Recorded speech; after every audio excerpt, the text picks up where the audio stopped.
बेटी घर पर अकेली है, मेरे बिना नहीं रहती। बेटी का नाम क्या है? मीरा। ये देखो। मुझे दिखाओ। बहुत प्यारी है। दिखाओ ना। लो।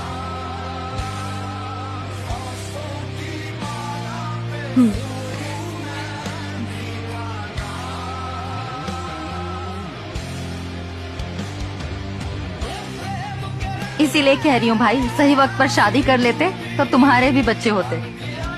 इसने अभी तक शादी नहीं की? नहीं।